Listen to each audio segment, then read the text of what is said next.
చెప్పమ్మా మీ ప్రాబ్లం చెప్పు మేము ఎందుకు వచ్చా తెలిసేది పెట్టండి నార్మల్ రేట్ సింగిల్ కర్రీ అయితే 120 డబల్ అయితే 180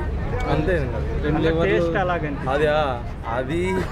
2 లివర్లు ఎక్స్ట్రా అది 1000 రూపీస్ అనేది మాత్రమే ఎడిట్ చేసి పెట్టారు తప్ప ఫుల్ అది ఏందనేది ఎవరు పెట్టలేదు కదా లాస్ట్ 2 డేస్ బ్యాక్ పెట్టారు ఎవరో వీడియో 6 మెంబర్స్నే వచ్చారంట వాళ్ళు మరి అవుతుంది కదా 6 మెంబర్స్ అంటే 1000 రూపీస్ కదా మరి సో అంతే అది నార్మల్ టేస్ట్ అలాగని టేస్ట్ బాగుంటుంది అన్న ఫస్ట్ ఆఫ్ ఆల్ అందుకే ఇంతమంది వచ్చారు దానివల్ల ఈ ఓవర్ హైప్ వల్ల కూడా చాలామంది రావడం వల్ల ఇక్కడ ట్రాఫిక్ జామ్ అవ్వడం పార్కింగ్ ప్లేస్ లేకపోవడం వీటి వల్ల ఈ ఇష్యూస్ అని అంటే దానివల్ల మీకు ఏది బాగా నచ్చింది ఇక్కడ ఐటమ్ ఏ ఐటమ్ బాగా నేను ట్రై చేసిందన్న చికెన్ ఫ్రై అండ్ లివర్ తలకాయ కూర ఆ 3 కానీ బాగుంటుంది ట్రై చేసిన ఈ 3 బాగుంటుంది ఓకే థ్యాంక్ యూ